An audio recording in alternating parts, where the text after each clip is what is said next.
I'm Brian. And I'm Reggie. And this is R&B Talks. R&B Talks. Hello. Hey, Reggie. Got a feeling this is going to be a very masculine episode. Masculinity is going to be flowing from us.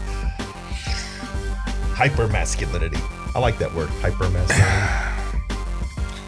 How's your mind, Reggie? It's good. Well, you know what? It's good. I did have plenty of conversations this week that okay. You know how when you're younger and like every argument you get into, it's like a big deal and you like, you know, you overemphasize the argument, yeah. Get angry and yell and act stupid. This was again one of those times where you realize just how much you've grown since you were like 22 years old. Yeah, absolutely. I hear you. And you feel like, you know, instead of, because there's two things. One is I'm very secure in who I am, very secure in what I believe, very secure in my perspective of the world. So like when somebody has a difference of opinion, I don't even really care about arguing with them. It's like, it doesn't even matter. Right. And it was a really telling thing this week when I just didn't care. You know, I thought about that. It was just one of those things where you just stop and you think, you know, I just don't care. Well, you know what? I'm going to say something. I think that comes from beginning to see through the veils very clearly. Like you and I see through the veils. Like the truth is the truth. And I think that part of the reason why I don't feel a need to go head to head with people is because it's just garbage. Like if you're going to bring garbage to the table, I'm going to swat it away like garbage. I'm going to treat it like garbage. I'm not going to step in it, right? And I think that's where you're at. I've been following some of your stuff on Facebook, and you can see I'm not even arguing. Yeah, you're just kind of stating facts and making. But see, because here's what people do, right? They'll if you want to debate a certain topic, what you want to stay away from is generalities. Yeah. Okay. So, because I mean, look, the only reason why I post something is just because either I want to just stir the pot and see who gets mad and upset, or which you have tried to stir the pot with some Doge a little bit. I appreciate that. Oh yeah, because I find it hilarious when I post something like that just says Doge it all, and then you get this diatribe, this flood of people who literally have. It's just I don't know. Maybe it's me. I just can't get over the fact that people haven't. There's no facts. Like you just jump on and start posting hot garbage. I mean, but but then you ask them for facts. Here's the key. Yeah, this is what it is. You have a segment of the population that still believes that the mainstream media is reporting is doing real journalism and is respected and professional. But they're not. They're paid actors they call them anchors, but really they're just actors reading a script. Well, here, I'll break it down a little deeper for you. All right. So as we all know, one of our favorite race baiters lost her show this week. What? Joy Reid. I know. Good riddance. But I don't really care about that. What I care about is the fact that Rachel Maddow went on a little diatribe against her boss, which she should be fired for that. That you don't go out, you don't question the people you work for on a public I don't care about platform. that, dude, really. Well, but here's what I mean. All right, so you love Joy Reid so much. You make $25 million a year. Why didn't you offer up a little money to keep her on the air? If you loved her that much, if you thought she was that relevant, why didn't you take the hit? Why didn't you sell one of your multiple homes that you have, your Civil War era home that has massagers waiting there and all those things? Like you're such a garbage human being because you went on there and played like you were sad. And when you left, you went back to your $1 million home. This is what bothers me. You are multimillionaires sitting on your little fiefdom thrones of false news and false media, attempting to tell me what I should feel bad for. Okay, when the entirety of what you've built your entire existence on is a lie. So let me just, I only know a couple truly wealthy people who live an extravagant lifestyle who can afford that kind of thing. I only know a couple of them. I don't know any. And I don't really know them really well. We don't hang out or anything. I just know them and we have met personally kind of thing. There's not that many. You got to understand, there's really not that many. So most of the people I know or interact with or whatever are middle class, if that, if not lower middle class, whatever you want to call it. But anyway, it's not like we're hanging out with, czars and, sheiks and stuff like that. Right. Okay. Yep. So here's the thing. So when you go on and you're watching the news, you are watching someone who's being paid a whole lot of money, $25 million. Yes, to read something from the elitist perspective. Okay, they all do this, by the way.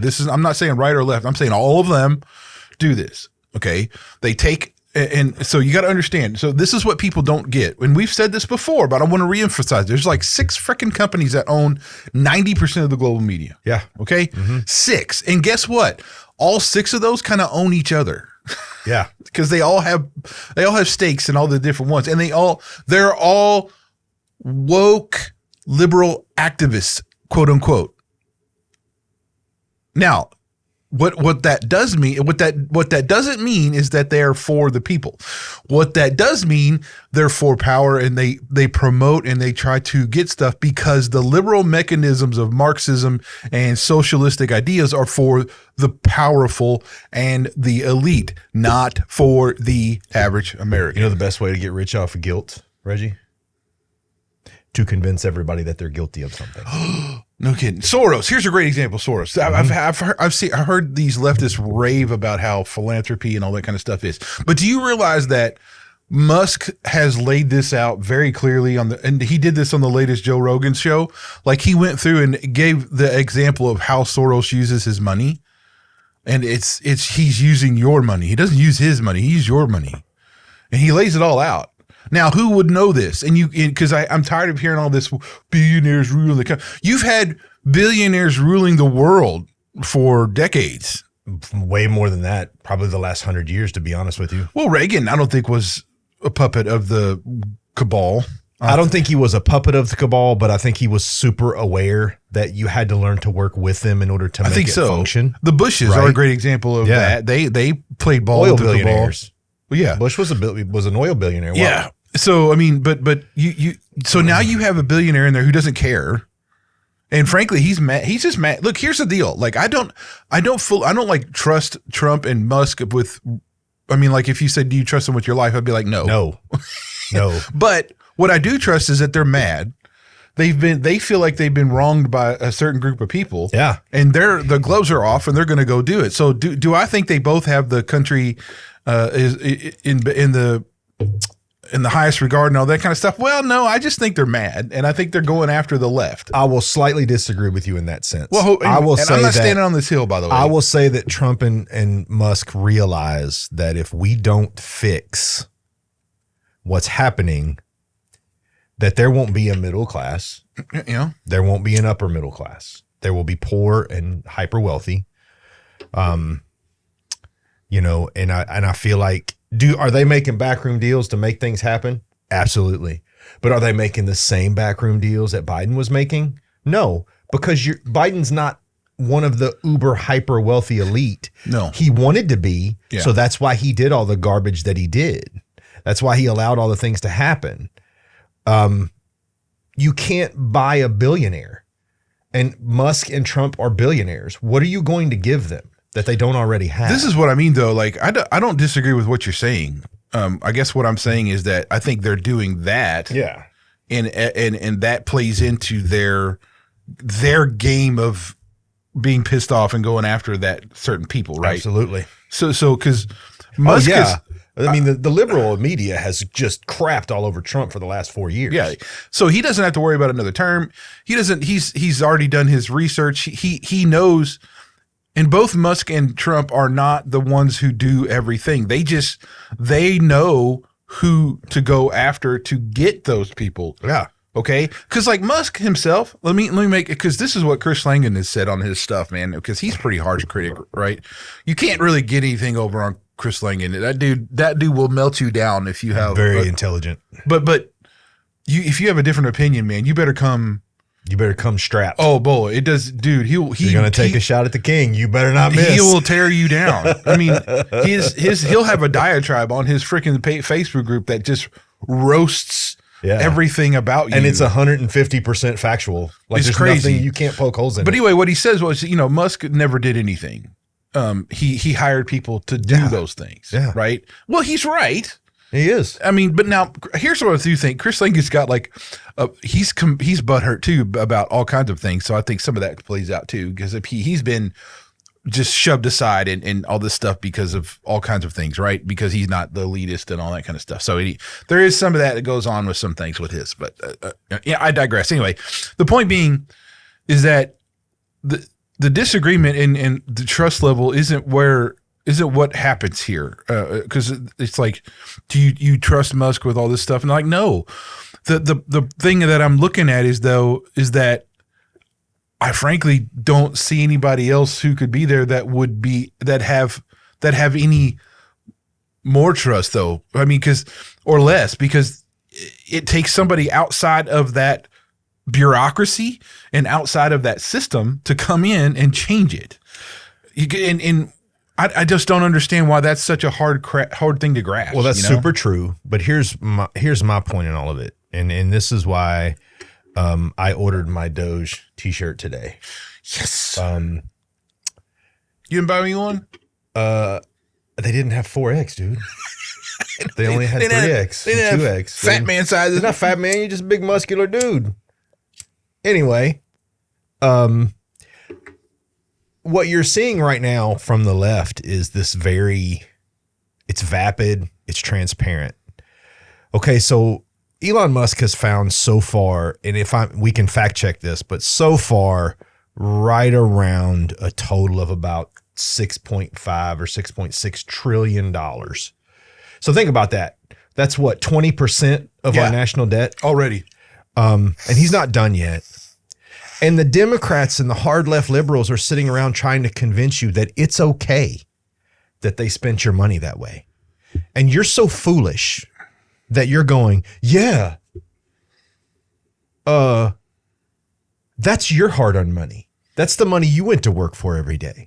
That's the money that my sweat and my equity earned and my labor equity earned. I don't know. No. I posted a picture of when there was a I forgot who it was on Twitter. There was like, a couple of those pages where they talked about a line item for media manipulation by something or whatever. And it was, whatever, how much it was. And one of the pictures was the line item from the actual report. Yeah. Okay. And then, so the comments I got back were, well, that's just, so you're going to just trust some picture from some dude on the internet. Well, yeah. Okay. Can you step back and look at that statement for a second? All of it is some dude on the internet with a picture, right? Yeah. Like manipulated or not, or false or not, or whatever. Everything is some dude on the internet. The press secretary brought the receipts to hand out to the reporters. Again, if somebody takes a picture of that and posts it, then it's like it's suddenly a lie. It's suddenly all just some dude on the internet. But you know what? This is the problem, though. If your mainstream media has been getting money and funding to like warp the narrative a certain way, and then you're going to, and if that is true, and that's all you're going to look at, all you're going to get is slanted narrative. Absolutely. So at some point you got to say, maybe it's for the benefit of truth in general. If I look other places, once you have so many of these other places that validate another point of view, it's time to say, maybe that isn't the only, that's my point from all these idiots that keep commenting on social media, is that you are blindly just ignoring the vast number of other sourcing that happens because it's not quote unquote mainstream. Yeah. And here's the thing though. All right, so let's say that the whole Doge giving everybody $5,000 back. I don't care about all that. But I'm just saying, let's say that happens. Are you going to send your check back? Or are you going to take the $5,000? If you believe that this is all some sort of conspiratorial right-wing Trump initiated garbage, don't take the check.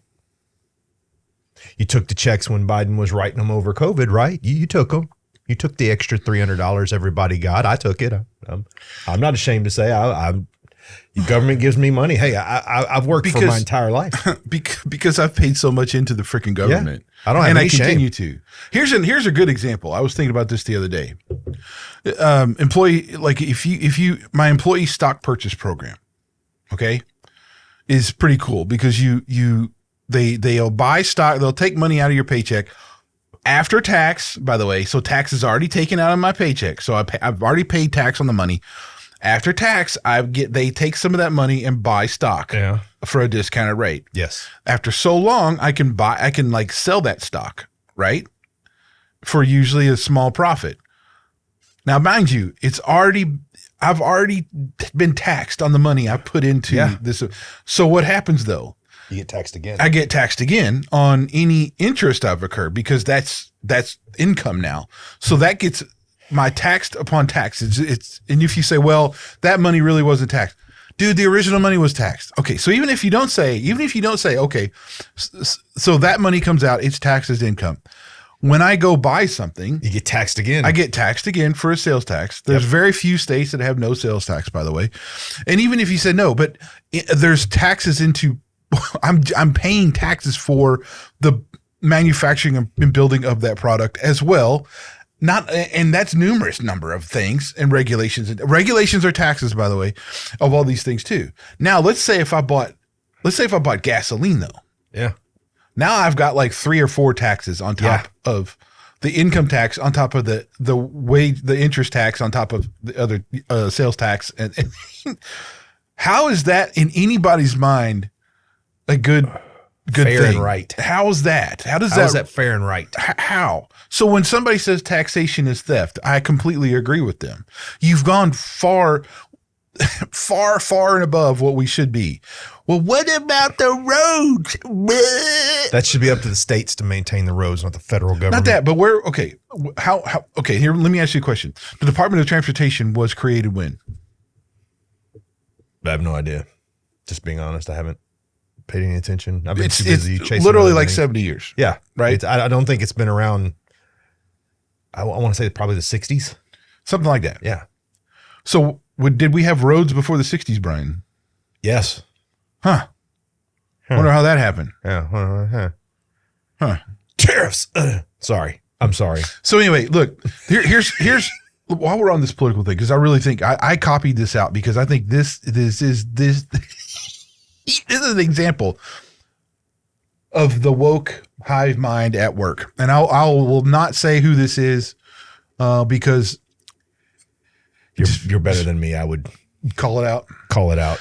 So, Here, let me see. I'll skip a couple of these lines. She's talking about the Doge stuff. Yeah.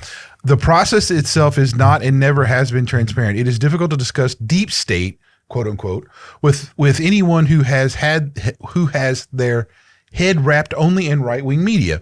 I voted Republican for 22 years in a row, and I voted for Trump in 2016. I voted for Trump because of Pizzagate. Sure, it sounded very unbelievable, but what if it were true? I couldn't have that on my conscience. I didn't know at the time that it was stuck inside a right-wing propaganda bubble, right?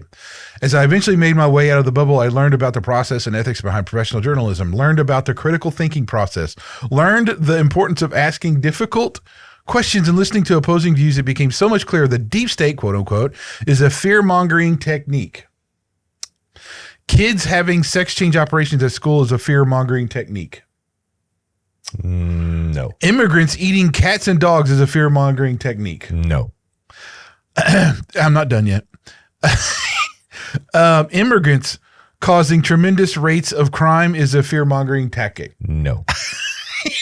It is a fact that fear is the easiest way to manipulate people. And here we are with a leader setting up a true deep state with true billionaires running the country, and his followers are giving him a free pass because they've been duped into believing it was the way all along. Without a single bit of evidence, it is incredibly maddening to watch this con man fool so many people who are intelligent people, but have been fooled into believing the quote unquote truth they are standing for is actually truth and not propaganda. Yeah. Truth is always backed by evidence. Propaganda will never be backed by evidence. That's why Trump was convicted of 34 felonies. No, he wasn't. No, he wasn't. You cannot use propaganda to defend yourself in a court of law. They did that with Trump, though. Yeah. If you step back, look at this from a different angle, listen to opposing views, ask yourself questions you've been afraid to ask yourself, and set your ego aside. Please understand, ego is most certainly involved in choosing to stay in the right-wing bubble. And the only way I know is because of the hit I took on my own ego as I started to realize I allowed myself to be talked into putting myself in a bubble of lies. You might see what is really happening here. Okay. That was her argument to me about why my perception was wrong. Did you notice, though, in the entire thing that you just read, Reggie, from start to finish when you started, she did not post a single fact? Yes. And I've pointed this out, actually. She did not post a single fact, single statistic, single anything. And this is what the left-wingers are famous for. When you challenge them, they will write this seemingly vigilant diatribe that leads nowhere and gives you nothing. That leads you nowhere and gives you nothing. And see, this, all that is right there is emotion. It's emotion. I'm betrayed in the Pizzagate. Don't be stupid. I'm sorry, but I don't know who that is. You didn't give me their name. Don't really want their name because I don't want anything to do with them. Yeah. You're stupid. And the reason I'm saying that is not because you're not capable of being intelligent.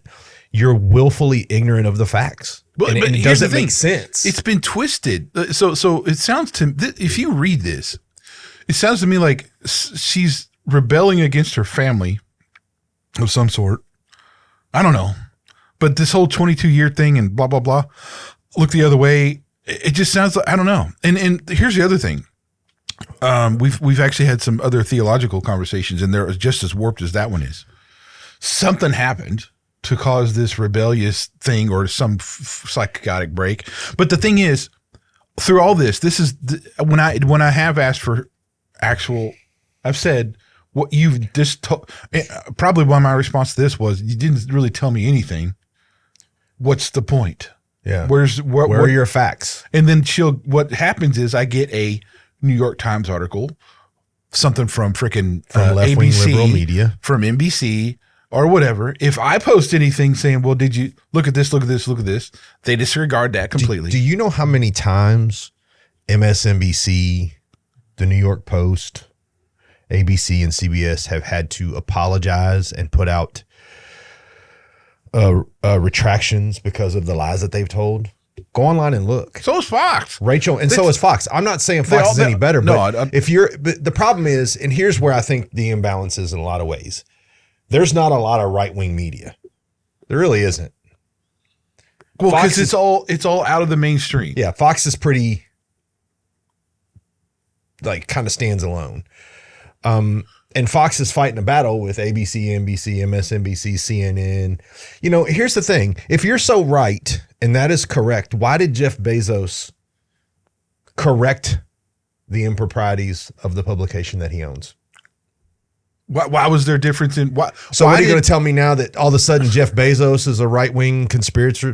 No, he realizes that he's lost his way and that it's out of control. Well, he's losing money. It ain't about. Well, it's not even about losing money. He could lose money for the next decade and still be a multi-billionaire.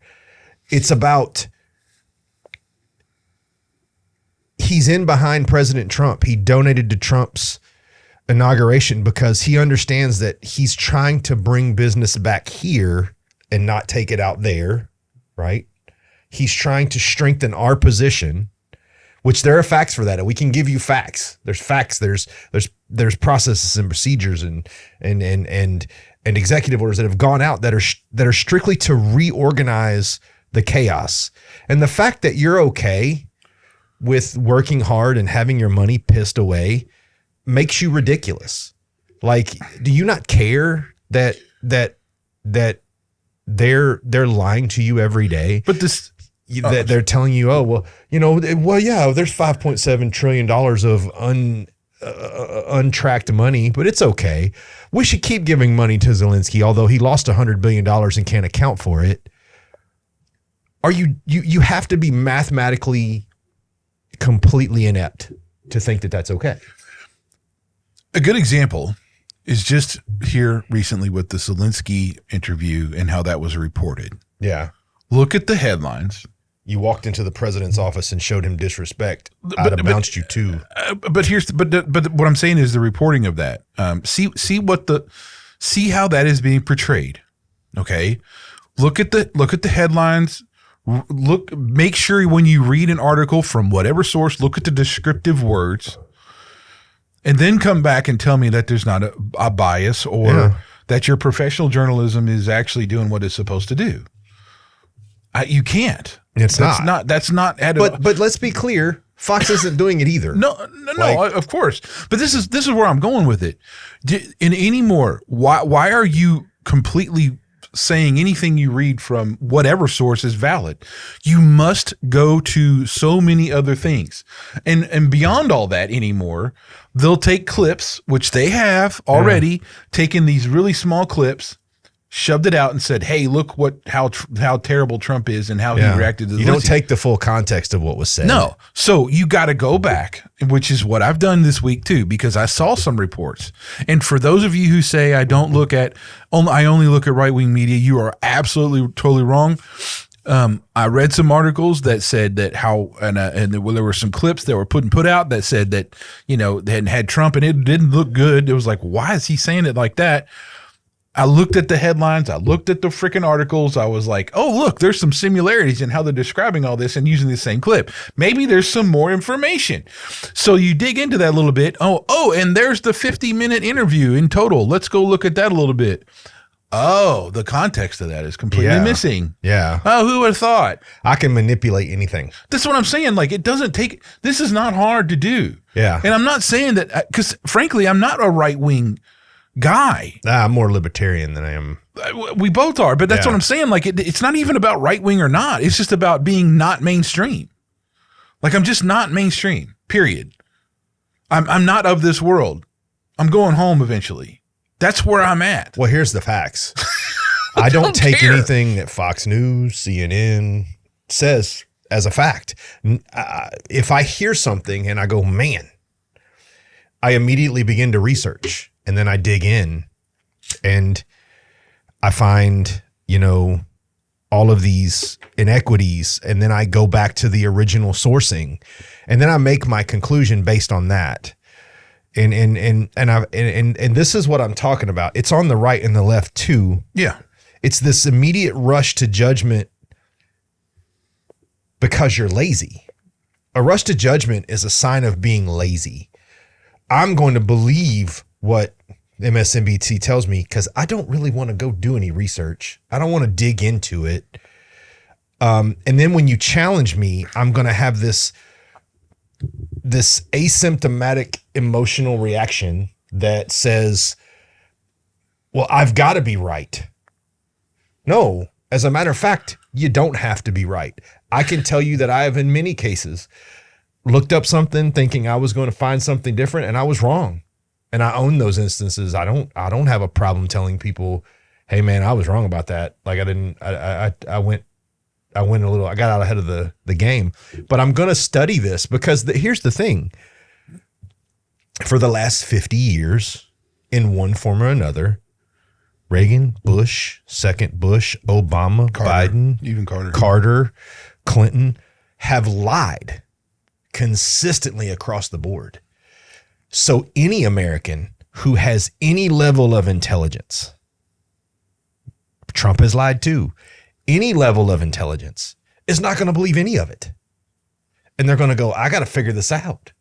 But here's the society that we've created.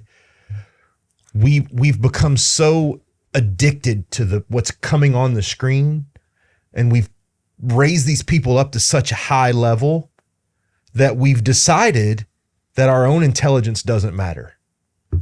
Why would that even be the case? Right? Even in this whole diatribe, though, she says critical thinking, all this stuff, but there's nothing. There's no critical thinking in that diatribe. No. None. Nothing that she typed there shows me that she sourced anything, that she went to both sides and looked really hard and really kind of vetted it all out. Here's what happened. She read what you said and she jumped on and she vomited up a bunch of emotional garbage that doesn't really matter and doesn't take me anywhere. Now, if she would have literally posted some sources and said, hey, this is where I got this and this is where I got this, I would have said, hey, man, forward me that. I want to go research that. But see, but she's not going to do that, because if she does that, then she's going to have to factually defend her position. Let me give you another example. Jasmine Crockett. Jasmine Crockett has literally sat in our Congress, and I researched it. She goes, well, since Elon Musk took over Twitter, it's worth 75%. Lie. It's not worth 75% less. It's actually breaking even and about to become profitable. So she has no idea what she's talking about. What she's doing is taking people like is in that comment you just read to me and giving them fodder for their emotions. I'm going to say this, and I'm going to say this in the best way I know how to say it. I don't care about your emotions, because your emotions don't pay bills. No. Your emotions don't take care of life. Your common sense does. So if you come at me with common sense, if you say, hey, you know what, Brian, that sounds like a good thing to do. Let me research my sources, and then let's go back and forth with some stuff that actually matters. Then I'm going to go back and forth with you. But what I do with people like that on my Facebook feed is I instantly block them. Not because they're left wing or right wing, because they have no ability to defend their position. They just listen to garbage. it's constant, dude. And you're a keyboard warrior. Do me Yeah. a favor. Put your keyboard down. Put your phone down. Go to your desktop computer if you own one. Open it and actually source your material. Right? I literally, what we're about to talk about today, I spent 7 days sourcing material, looking for articles, taking deep dives so that I can make sure that nothing that I say is false. But that's because I'm willing to do the work. If you're not, I'm sorry, shut up. Because you're not contributing anything at all when you do that. Yeah. And I mean, look, here's the thing I would advise everybody. I don't think anybody who is a social media acquaintance of mine online, I have not commented on any of your opinions of anything political in a disagreeing manner. I'm not. I won't, because there's no point in having Because this comment. it's stupid. Yeah. Yet they continue to do that with me, which, look, I'm fine. You want to do I don't generally block people unless you're really nasty, but I'm not going to argue with you unless you come to me with here's the thing. If you come to me with an actual argument, like a debate where there's a specific topic, there's a specific thing you want to throw out there that, hey, have you looked at this yet? Great. Give me some stuff to research. Yes. Happy. I want to do that. Yeah. But what I won't do is pander to your diatribes of nonsense. Okay. I just think that's a waste of time. It is. Now, I've done that because I found it hilarious and and you've probably read some of this stuff. I have, yeah. And it's just and you've probably heard my voice talking. Yes, through. I can hear you saying these things in my head. Yes. Especially when I'm saying I find your opinion repulsive. Exactly. Well, it's just so anyway. It's hey, I don't want to do anything hard. I don't want to do the work. I just want to be right. Okay, so speaking of things and wealthy and all this kind of stuff, I want to briefly talk about Andrew Tate. Yes, Andrew Tate. Andrew Tate. Now, in all fairness, I routinely have seen quotes and memes and posts and everything else from Tate, a lot, right? And there's some of it where I was like, okay, well, that makes total sense, because there is some things where he talks about self-control. He talks about being leader, right? Some things like that. But what I wasn't going to do. Okay, here's what I wasn't going to do. I wasn't going to sit there and hunt through social media to find posts and do that. I used AI to just spit out. I asked it. I used a perplexity. I said, hey, I need some quotes from Andrew Tate about manhood that are sourced. So I did. And so they spit out a bunch of stuff. And I said, okay, I want to know some of the stuff that he talks about relationships and women. So I did that. So it goes through and it dug through all the social media feeds and poked out some stuff for me there. And then I said, where is, I use Vadi Bakum as a standard. I said, where does Vadi Bakum and Andrew Tate differ in their stance on man or defining manhood? And it spit out a whole bunch of stuff there too. Okay. So that's what I did, because I didn't, to be honest, Tate wasn't, I felt like he wasn't worth the effort. Well, I'm gonna break some hearts here. There you go. I'm about to. I'm gonna open this to you, Brian, because I mean, I have some stuff noted, but I'm just saying. All right, so I'm gonna make this really easy. For everybody.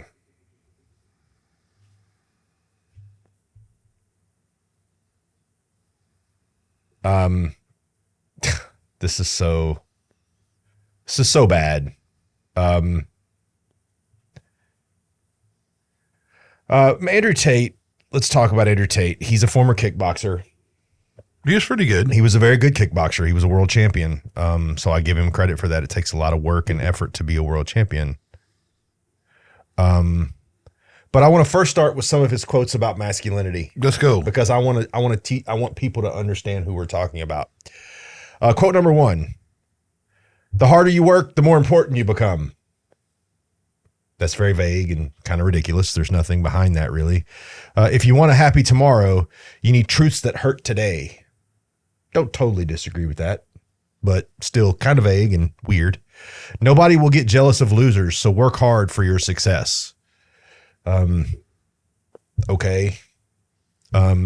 Close your eyes and focus on making yourself feel powerful and excited. Imagine yourself destroying goals with ease. Kind of, I'm a fan of, you got to go through it to get to it. And that does kind of erases the go through it part. I'm not really. Your thoughts should always be stronger than your feelings. I don't totally disagree with that. You get freedom only when you no longer trade your time for money. Well, that's kind of what employment is. I don't really know. Okay, that goes in line with his idea about finances. Yeah.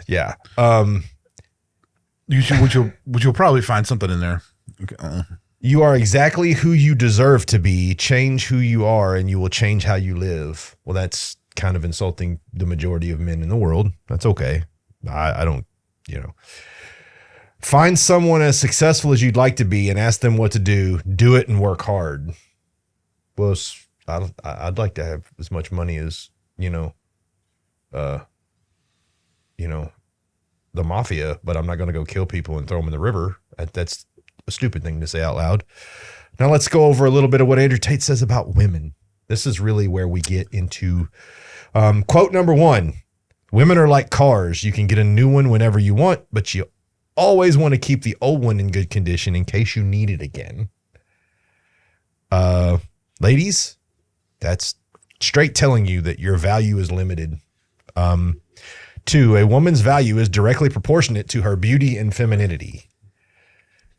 We forgot about a woman's ability to provide family, to provide many things. Stability, functionality of family, all those things. You've just sort of dismissed that. But I kind of expect that from a guy who thinks you should have as many kids with as many different women as you can, or you're not a man. The key to understanding women is to realize they're driven by emotions, not logic. That's a partially true statement, but not totally true. Women need to be led. They crave a strong, dominant man to guide them. Okay, led in not the way that he would think. Yes. That's the difference. And this is from a guy who says if you have children from only one woman, you are not a man. Yeah. And then somebody posts about, well, I have babies from 3 women, and he says you're a conqueror. Here's one that I agree with. Number 7. The modern feminist movement has destroyed women's understanding of their natural roles and desires. I actually agree with that. Agree with that.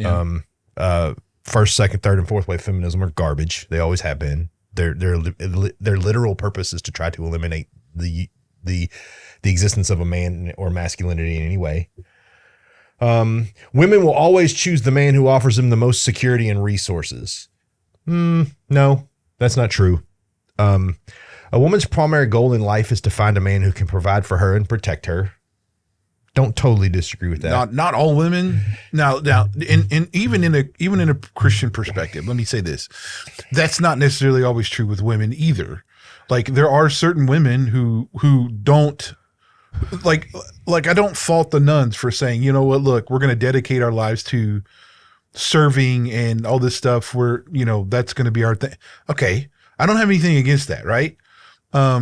I don't have anything against a woman saying, you know what, I want to have a career and I want to do something. I don't have anything in a woman who says, hey, I just want to be a mom and a wife. Yeah, exactly. I mean, there's nothing wrong with that. There's many different aspects. I mean, you could, now what do I think that most women would be more fulfilled a certain way? But I would say, I would think that, but again, I'm not. But also I want to say something to the ladies out there. And I truly believe this.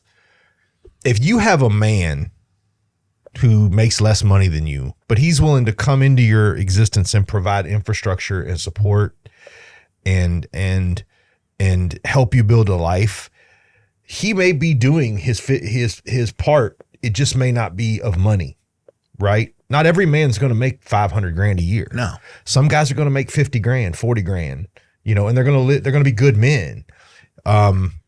So a lot of what I hear currently, and a lot of the reason why young men are stopping even getting in relationships is this, well, I need a man who makes six figures. Well, then you're going to fight.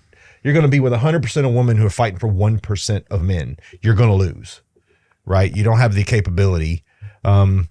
But women are attracted, or I'm sorry, feminism has emasculated men and made women resentful of their own nature. I would agree with that in a large quantity. I wouldn't say it's perfectly true. And my last one, a woman's worth is determined by her ability to please and satisfy a man. No, God determined a woman's worth the moment he created her. He created her as a helpmate and to help us build the world that we live in. Now, here's my problem with Andrew Tate. He's one minute he's talking about Muslim, one minute he's talking about Christianity, one minute he's talking about being a godly man. Nothing that he has said would come from the mouth of a godly man. Well, I mean, okay, let's be even more clear. Like if you summarize it, and look, he's a guy who doesn't have a lot of like statements outside of what he does on social media. Yeah. Okay. Like it's like he's an influencer type of person.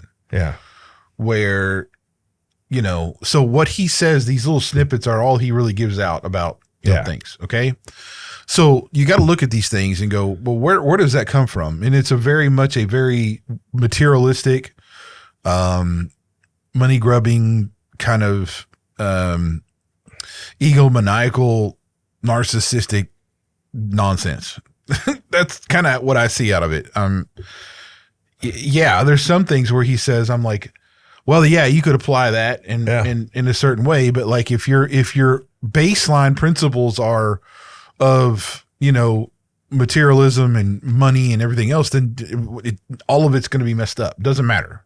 Right. Mm-hmm. And especially when you start talking about, having one woman is like, you're not a man if you have like, one woman, all this kind of stuff. That's completely false. Not only false from a Christian perspective, but statistically that has ruined societies, dude. I mean, let's talk about, single mom households and the terrible things that happen when the father of the child is not there. You're just going to exacerbate that by having 5 babies daddies. Yes, right. Dumb. You're not gonna make it better by having 5 children by 5 different men. Yeah. You're just creating strife in your life and ruining any chance at a nuclear happiness. So I don't want to spend too much time on this, Brian. I would just say like, we would say Tate is not a adequate remotely role model for any man. I mean, I would just say that.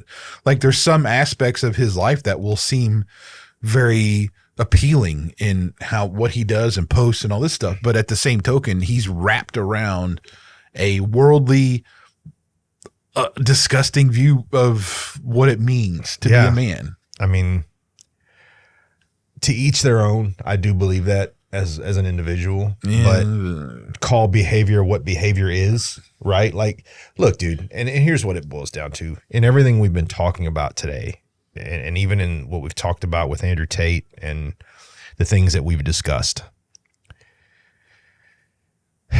your worldview matters. And when your worldview matters, when your worldview not only impacts you, but you use it to impact people positively or negatively, you're on the wrong road. Well, okay, let's I want to detail that a little more. Yeah. Okay, let me say this. To add to and to pinpoint this a little more.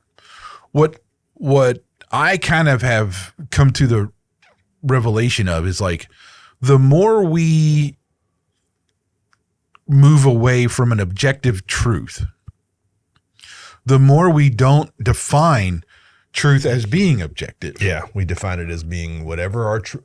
I'm going to live my truth. Yes. Okay. If we don't look beyond the secular worldly nature of things and say, is there an objective truth? What is fact? What is fiction?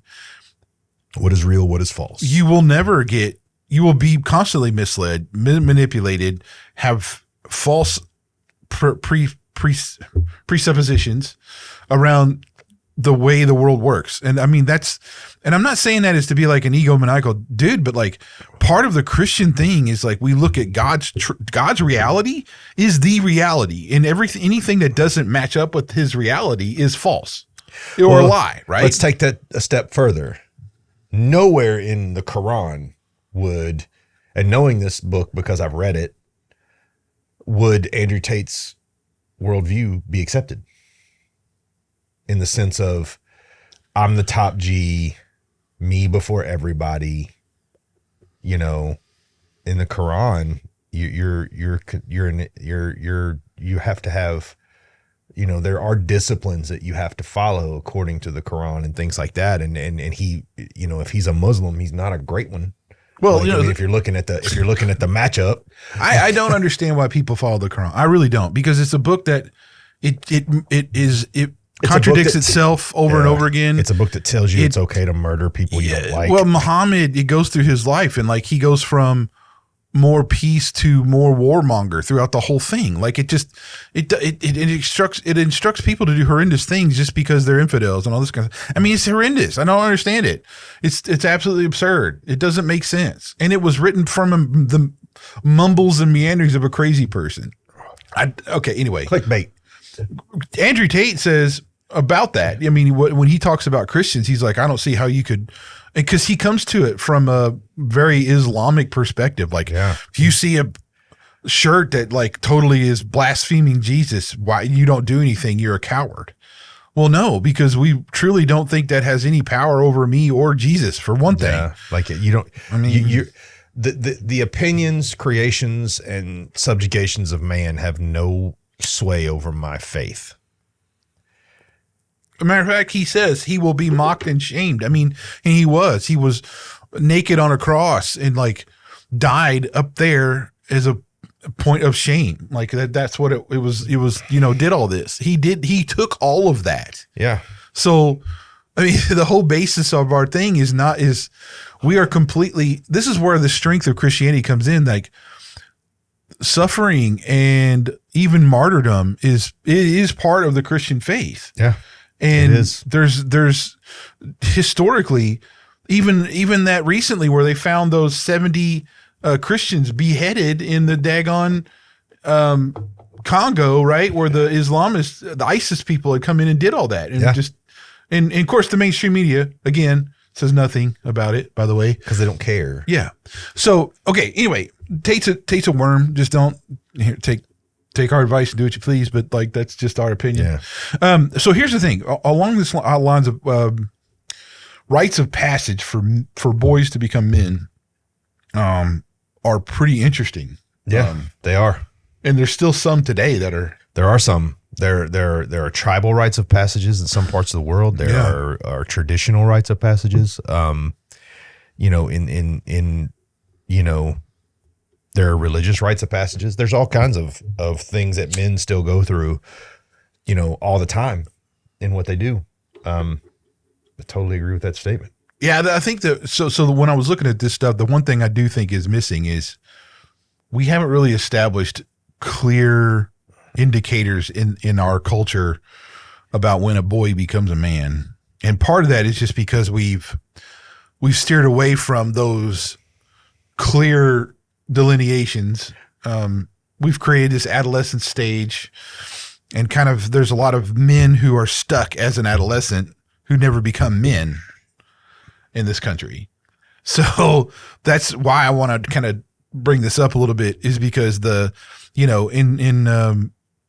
got it written down here. I'll look at it in a minute, but there's still tribes in certain parts of the world that, you know, a boy who's a teenager, not very old, 13, 14 years old, takes a spear and they shove him out and say, "Hey, go kill a lion." Yeah. Or don't come back. Bring back something from the hunt, or you're not a man. Right. I mean, look, that's pretty. And here's the thing. I don't really look at that and go, "Oh, that's a shame." I'm like, "Oh, that's interesting." Right. That's an interesting tribal passage to manhood. Right. Yeah. There's, when I was a kid, the driver's license, things like that, big markers in your life were signs that you were maturing and becoming a man, right? Like there's a lot out there that doesn't get discussed, and it also doesn't get discussed well. And I think one of the problems that I have with all that is, this dismissiveness of, manliness and the rite of passage to become a man. A lot of it too is we've infantilized men as well. Like oh, you gotta be, you must be emotional, and you must cry, and you must understand, and you must let your feelings be your guide. And no, because the only thing my feelings have ever done when I put them in front has gotten me in trouble. Right.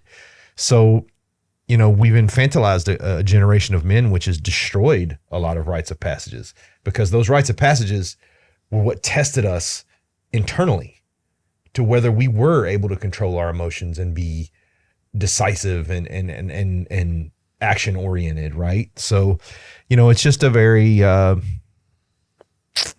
it's tragic to me that that's lost. It really is. Here's some examples. In Kenya and Tanzania, the Maasai boys aged 10 to 20 undergo a series of rituals, including circumcision, to become warriors. They participate in festivities, consume a mixture of milk, cow's blood, and alcohol, and spend years in a warrior camp learning skills. Yeah. The Satiri Maui bullet ant initiation is in the Brazilian Amazon. 13-year-old boys wear gloves filled with bullet ants for 10 minutes, repeating this 20 times over several months. That demonstrates their readiness for manhood. So bullet ants, do it, Yeah, I know what a bullet ant is. Yeah, that's yikes. Yeah, right. In Ethiopia, grooms-to-be must jump over a castrated male cow 4 times while naked, symbolizing leaving childhood behind. And the Vanuatu land diving, right? They involves young men jumping from tall wooden towers with vines tied to their ankles. Yeah. Right. So I got a little bit more historical, because I kind of went back to, because everybody, 300 was a great movie, right? Yeah, it was. I love the story of the 300, by the way, but yeah. it's not exactly historically accurate, but it is not. But there is something that's historical here, and that's the Spartan Agoge. Mm-hmm. That was a 13-year training program for boys that started at age 7. Okay, so they would deliberately deprivation of food, sleep, and shelter. They had these intense physical training and military exercises with grown men, by the way, who would just beat them senseless. Right? They would encourage them to fight each other, which was always saying they had these endurance sessions of pain where they would have to take so much whips or whatever in order to see if they can endure that stuff. And most of the time led to they would just go until they passed out. That's where that was. Right. And then they also had to steal food as a test of their, stealthiness and cunningness. Right. Yeah. And then they did actually go and separated from their families and lived in barracks for a while, where they, went through some training, hunting, dancing, and rhetoric. And there's also some historical things that said there was like some homoerotica crap that went on too, but I don't know. Well, let me give you a couple more. In Upanayana, a Hindu ceremony where boy's head is shaved, new clothes are put on him, and he receives gifts of blessings that tells him that he's a man. So they're not all horrible, right? Some of them are. Crocodile scarring. In Papua New Guinea, initiates are scarred with crocodile ink as part of their long ritual. So they're whipped with things that have crocodile ink, and they're scarred with crocodile ink. And we didn't know this, but knighthood was a ritual of manhood. In the 1600s in England, a teenage squire would apprentice with a knight, compete in jousting matches, and join a crusade to the Holy Land, and then he was a man. So, and then there's also, in a lot of them, marriage was a rite of manhood. That's when you were a man. In ancient Rome, you were encouraged to marry early so that you would get citizenship. Yeah. And that you would be considered a man. Right. So there's all kinds of things that have happened. Okay. Right? But one more I wanted to mention, because this is something that's right at home, right? The Native Americans had some pretty brutal rites of passage for boys to men in some of these tribes, right? Yes. One example was from the Mandan tribe, which I don't remember where they were. I got to go look at that. But they fasted for 3 days. Okay. Then they would take these wooden splints and they would pierce their chest and their shoulder and back muscles with these things. And then suspension from the ropes attached to the splints. So they're being held up by these piercings that they've got, right? Absolutely. And those weren't done with any anesthesia, by the way. You weren't given like, hey. I mean, additional splints hammered through the arms and legs and during this ordeal without crying out in pain. So in other words, if you did all that, you didn't cry out in pain, you would be then considered a man, right? For that one tribe. Other tribes though, there was a lot of hunting, ones for the Native Americans. Like, you became a man when you could go out and bring back something for the tribe on your own. Yeah. That kind of thing. And those are early, man. I mean, you're talking the men they became men when they were like, 14, 13, 12 years old kind of stuff. Yeah. Well, I mean, and it's crazy. Even, ritualistics of I'll call it epicity or reaching the pinnacle have bled into, subcultures like gangs. Like, you're not a member of the gang till you're jumped in. 4 or 5 guys jump on you, beat you up. That's a ritual where you become part of the gang, right? Like, it's weird because we've taken it away from our mainstream lives a lot, but we still accept it in areas that are considered unacceptable. Like, there's even Mexican gangs where the women are raped in. Like, that's unbelievable to me. That somebody went, oh, okay, well, that's what we'll do, right? But it's everywhere, and what you never hear is, well, that's unacceptable. But you'll hear it's unacceptable for me to go out and kill an animal and bring it home and eat it. Yeah, like that's where again, as our perspectives have gotten so incredibly skewed, we're not making sense. Well, we tend to say we disregard the old ways of things because we think we've somehow evolved past some of this stuff. And I think that's a terrible way to look at that. Well, here's the truth. Lights go out, power goes down, world shuts off. You got to eat. I mean, but I always go back to my grandpa, man. Like he had an 8th grade education, but yet was one of the smartest people I ever knew. Didn't say much. It's not like he spoke eloquently or anything like that, but the man built an entire farm by himself. Like, worked his ass off to get money to buy the equipment and the materials to build his own house, built the barns, built the sawmill, made something out of it. Yeah. Built a cow barn, built all this stuff by himself. Like, he did all of that. And he had an 8th grade education, could fix anything. Like, the dude it was amazing. He went to World War II, served overseas in many, many years. A couple years, I think is what it was. Yeah. had stories where, he had to pile up people in front of him so he wouldn't get shot, and sit there and would hold off, the enemy until reinforcements came and stuff like that. So that's the kind of man he was, right? Yeah. That was he was a man. One of the toughest men I've ever known. He was a man. And it wasn't necessarily because he had been tested and made it through it. Yeah. Right. And then proceeded to be self-reliant and be a provider for his family. He raised 6 kids, dude, Absolutely. All on his own. Right. I mean, dude, my grandmother was a fierce woman. Don't disregard that too. My grandmother would go out and help him lay brick. Yeah. And stuff. They were together all the time. That's what they did. Yeah. And, so him and his wife were just monumentally important in my life. And they like showed just how much you can do if you just freaking buckle down and you just do it. Yeah. Right. They were tremendous people. So the old ways aren't gone. They're just, in matter of fact, there's nothing to say that those need to be disregarded. We get a little stupid in that regard, Yeah. So I guess I'm saying that for Western culture, how could we possibly get something to know when you've really been from boy to man? And I say that even in my own life, like, I don't think I was even a man until I hit like 25, 26 years old. I don't think in current Western culture you can. I don't think it's possible, because anything that we do that's going to bring a level of stress is going to be considered abusive in this culture, right? Like, unfortunately, we don't believe in having sturdy people anymore, but we admire them. It's what's crazy about this culture. We have a sturdy guy come out or a sturdy woman come out and do something amazing, and we're just all at their feet. But then we hear about all the torture and things they had to go through to get there, and we're all looking at each other going, well, that was not necessary. Actually, it was. That's what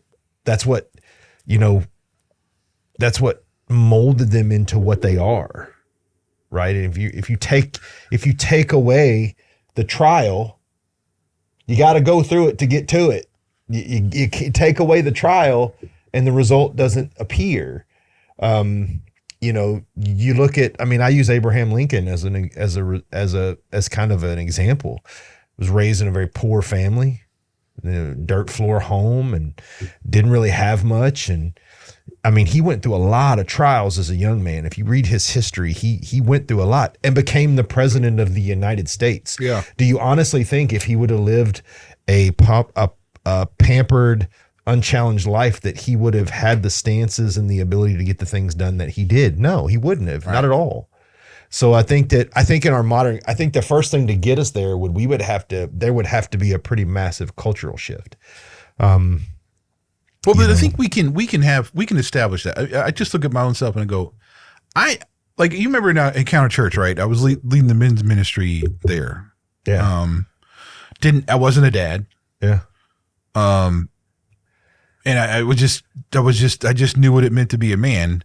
And even in that case, I think that I was a man at that point. Yeah. But I knew better than to lead discussions on parenting, being a dad, to those that were. Yeah. I knew that. For sure. Sure, I could tell you the biblical stuff all day long about what that meant, but I didn't live it. Yeah. You know what I mean? For me, I think it was when I just decided that I was going to serve in that capacity, that my life was going to be spent fulfilling the gospel ideal of a man. That's when really I think my foundation was like completely and totally into manhood. Yeah. You were shifted. And then I became a dad. And then that shifted that changes the entirety of your perspective. It does. I mean, because then it just solidifies what your idea of manliness is. Because now you have you are the father. Yeah. A father, not but you are a father. Yeah. And so you kind of like, it just, everything kind of clicks with the whole father, heavenly father and all this stuff. So I think there's a way we can, a man in Western culture, maybe there's not like a signified rite of passage necessarily, But when you start putting yourself aside for the sake of the others around you, and when you start actually being a contributor to A provider. provider for your community or whatever, you're there. You're on the right path. I'll say that. Right. Yeah, absolutely. Yeah. Okay. There's a lot more stuff we'll get into later, but I think the rites of passage thing is interesting to look at. I think that for men, we need to understand that the world can define that differently, but for a Christian, we've talked about this before. There's definitely attributes. There's a line drawn definition as a Christian as to what a man is. Yeah. Right. I mean, I think it's just biblically, it's very clear. Yeah. So, Brian, anything else you would like to add? Do your research. Stop talking out your rear end. Everybody's worn out with it, man. You lost. You lost. You lost the election. The majority of the country doesn't want what you want. This has nothing to do with Trump. This has to do with a shift in perspective and perception. We've seen the lies. We're no longer willing to accept them. We're no longer willing to sit back and be told what we're supposed to think. Be a free thinker, and then you'll actually be a proper human being. And I'll add to that and say that we don't care about Trump and Musk being billionaires. No, not at all. Sure, we see that as a question mark, right? As a way to say we need to be observant and all this stuff. But the way that our government has been twisted into this money piggy bank for the money mongering elite. I mean, that's not even debatable. I mean, that's just not. Yeah, we can go down that road if you want, but you're going to lose that debate. So I just see this as a better alternative than what we had.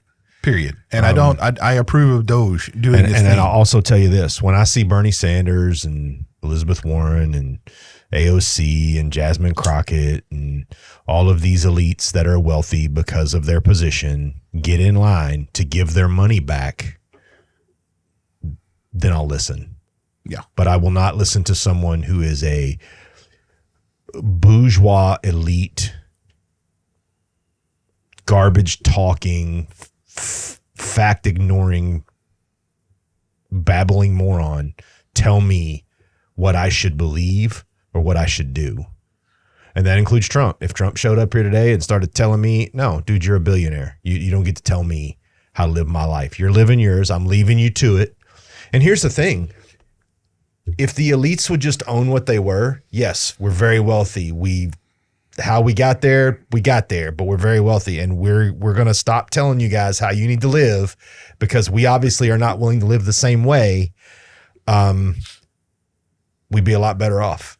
Maybe we'd actually get some real news and not all the spewed garbage that comes out right now from Fox News, from MSNBC, from all of them. They're all spewing their opinion, not the news. I don't care about your opinion. You're not journalists. I don't care who tells you that you are. They're blowing smoke up your ass to make you think that they like them because they're hoping to get rich by being connected to you.